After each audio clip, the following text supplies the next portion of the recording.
Welcome to our YouTube channel. My name is Jenny Jo, and in this video, we're going to discuss class assignments from the instructor's perspective.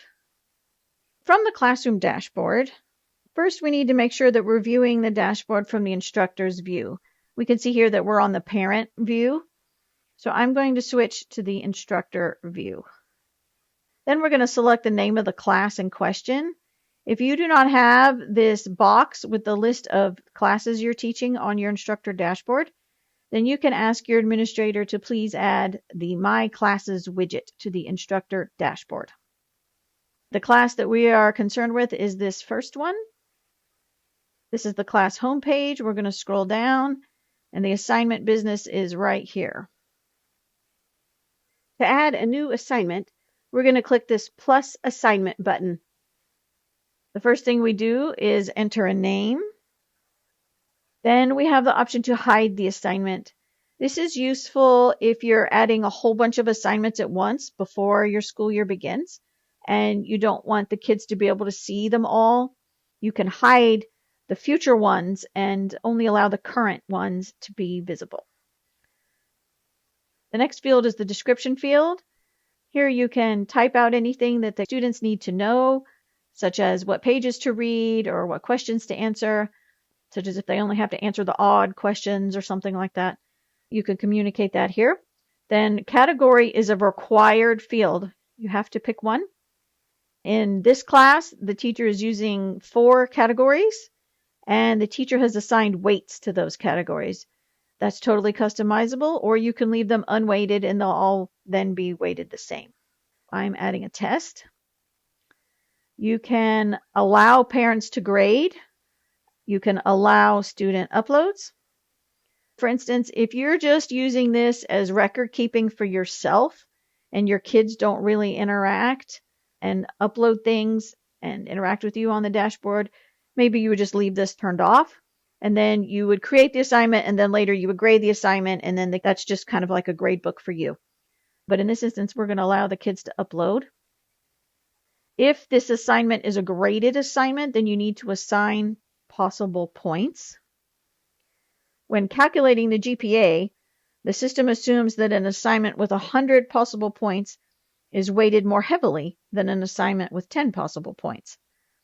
So for example, 90 out of 100 points is worth more than 9 out of 10. This would be useful, for example, if you want to ease your students into your class by making the first test worth less than subsequent tests. However, using the same example, if you want both scores of 90% to be weighted the same, you must use the same number of possible points for all categories, or for all assignments in the same category when using weighted categories. So I want all of my tests to be weighted the same as each other, so they're all going to have 100 possible points. All right, the due date. This allows the student to know when the assignment is expected to be turned in. When the due date is passed, students can still see the assignment detail and upload their work.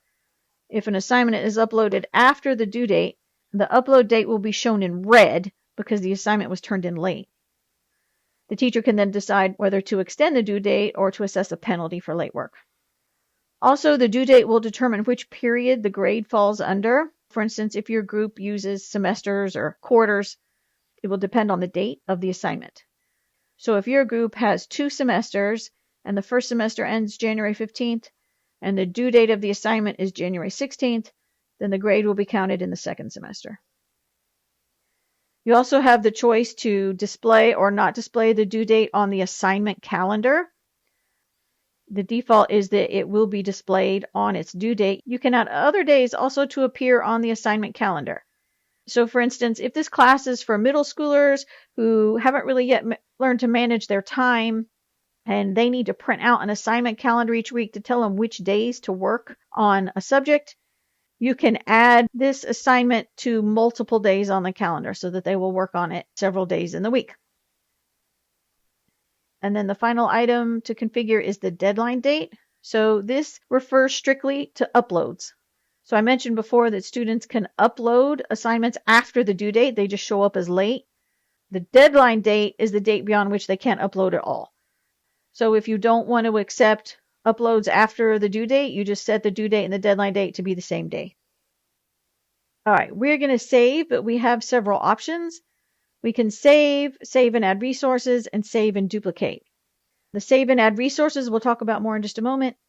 The save and duplicate, this allows you to be more efficient if you're adding a whole bunch of assignments at once.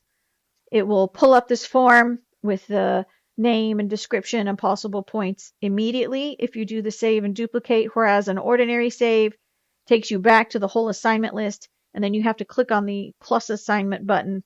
So save and duplicate will save you one click if you have more than one to add. All right, we're just going to save. Let's go back to the class homepage. I want to point out to you that these assignments here in Chapter 2, they all have the eyeball with the line through it. That's indicating that those are going to be hidden to families. I have a family view of the class homepage open over here in this other tab, and this is what it looks like to families. So they can only see the Chapter 1 assignments, and the Chapter 2 assignments just aren't there. Also, I want to point out that for this particular assignment here, the Chapter 1 review assignment, that one was configured where parents were allowed to grade. And this is what that looks like from the family perspective. There will be an A, B checkmark icon here. When the parent clicks on that, it'll take them to the screen where the parent can assign the grades. All right, let's go back to the teacher view. Now, a moment ago, we were talking about resources. Resources are things such as documents, audio files, spreadsheets, pictures, websites, etc. that can be attached to an assignment. And if there are resources attached to an assignment, they'll be here in this resource column. You can add them at the same time as you create a new assignment by selecting that button, Save and Add Resources, we saw earlier. Or you can also add them after the assignment has already been created. To do this, you click on the name of the assignment, and then you select the Resources tab, and then you select the button to add a resource. And here you will just give it a name or a label, and then you will either provide the URL if the resource is someplace on the internet, or you'll upload a file from your device. And these are all the accepted file types. Again, we also have the option to do an ordinary save or to do a save and add. If you have multiple to do at once, the save and the add is slightly quicker and more efficient. All right, let's go back to the assignment list.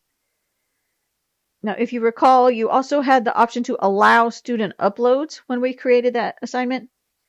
If you did check that box, then students will be submitting their work.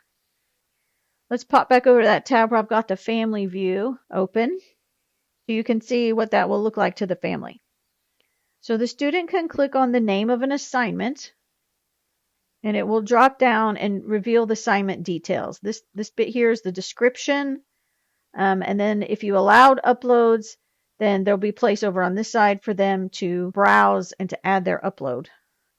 The student also has the option to write a note to the teacher. If they click on this yellow sticky note, they can enter any sort of note to the instructor that they need to communicate. Let's see how this looks from the instructor perspective. So back to the class homepage from instructors. If I look at the first one, I can see that one student has uploaded this assignment. I can see the date, and then I can read the comment that they left. If I click on this link here, the system will open up the actual document that the student uploaded. For more information about how to grade assignments, please see our video about grading and assessments. This concludes the tutorial on adding assignments for instructors. If you have any further questions about assignments, you can find other help videos by clicking on the question mark or the help item from this top menu. And then the help videos and documents will be sorted here by category. You can also contact your group administrator for their assistance.